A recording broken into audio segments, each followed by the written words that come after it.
আসসালামু আলাইকুম। হ্যালো বন্ধুরা, আরেকটি নতুন ভিডিওতে আপনাদের স্বাগতম। আজকে আমরা মেট্রো রেলে ভ্রমণ করব। তার জন্য আমরা চলে আসছি মিরপুরে। তো আমরা এখান থেকে টিকিট কাটবো। মেট্রো রেলে ভ্রমণ করার জন্য অবশ্যই আপনার টিকিট লাগবে। তো প্রথমে আমরা এখানে এসে দেখলাম যে প্রচুর পরিমাণে মানুষ, অনেক ভিড়। তো এখানে সিরিয়াল মেনটেন করে টিকিট কাটতে হয়। আমরা সিরিয়াল ধরে একদম টিকিট বক্সের সামনে এসে পড়লাম। তো আমরা এখান থেকে টিকিট নিলাম। টিকিট টিকিট এখানে পাঞ্চ করেই চলে যেতে হবে তিনতলায়। তলায় যাওয়ার জন্য সামনে লিফট রয়েছে, আপনি লিফট দিয়ে একদম উঠে যাবেন তিনতলায়। আমরা এই মুহূর্তে স্টেশনে রয়েছি। এটা মিরপুর শাখা। এখান থেকে আমরা মতিঝিল যাব। দেখেন, এটা বাংলাদেশ এমআরটি স্টেশন।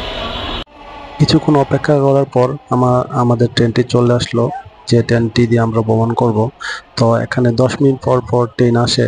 তো আপনারা বেশিক্ষণ এখানে ওয়েট করতে হবে না। তো আমরা এই ট্রেনটির ভিতরে এখন প্রবেশ করব। তো ট্রেনটির দরজা খোলার সাথে সাথে বাইরের গেটটির দরজাও খুলে যাবে।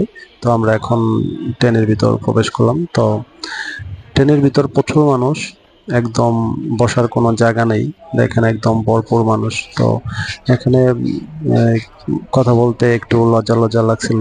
তো মানুষের একদম ভরপুর, কানায় কানায় ভরা। তো আমরা ভিতর থেকে বাইরের যে দৃশ্যগুলো খুব সুন্দর, চমৎকার। ঢাকা শহরের যে একটা প্রাকৃতিক সৌন্দর্য রয়েছে, দেখুন খুব সুন্দর বাইরের ভিউটা। ও, সো বিউটিফুল। এখানকার যে পরিবেশটা খুব সুন্দর লাগছিল, বাইরের বড় বড় বিল্ডিং গুলো, এবং সামনে ছিল আপনার একটা লেক ছিল। তো আমার খুব ভালো লাগছিল, আপনাদেরও ভালো লাগবে। ট্রেনের ভিতর থেকে যে বাইরের দৃশ্যটা খুব চমৎকার, প্রাকৃতিক পরিবেশটাও খুব সুন্দর। আমার কাছে ভালো লাগছিল, জানি না আপনার কাছে কেমন লাগবে, আশা করি ভালো লাগবে। তো আমরা আজকে ছোট্ট একটা ভ্রমণ করেছি। তো সামনে চেষ্টা করব একটু মানে লং জার্নি করার।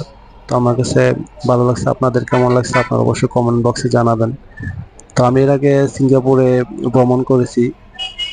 সিঙ্গাপুর আমি 10 বছর ছিলাম। তো সেখানে সেখানে বাংলাদেশে বলে মেট্রো, আর সিঙ্গাপুরে বলে এমআরটি। তো ডিফারেন্স আমার কাছে সবকিছু ভালোই লাগছিল। তো শুধু একটা ডিফারেন্স, এখানে ট্রেনের জন্য দাঁড়িয়ে থাকতে হয়, বসার কোনো সিট নেই। সিঙ্গাপুরে বসার জন্য প্রত্যেক জায়গায় সিট থাকে, বসা যায়, দাঁড়িয়ে থাকতে হয় না। আর যে ফ্যানটা আমরা নিচতলায় বড় একটা ফ্যান দেখছিলাম, এটা সিঙ্গাপুরে একদম তিনতলার মধ্যে থাকে। ডিফারেন্সটা শুধু এখানে, আর সব ঠিকঠাক লাগছিল, ভালো লাগছিল। লিফটগুলো সুন্দর, একদম পরিষ্কার। তো বন্ধুরা, দেখা হবে নতুন কোনো ভিডিওতে। আজ এ পর্যন্তই। এখানে কার্ড পাঞ্চিং করে বেরিয়ে যেতে হয়। দেখা হবে নতুন কোনো ভিডিওতে, নতুন কোনো জায়গায়। বন্ধুরা সবাই ভালো থাকবেন। আল্লাহ হাফেজ। আসসালামু আলাইকুম।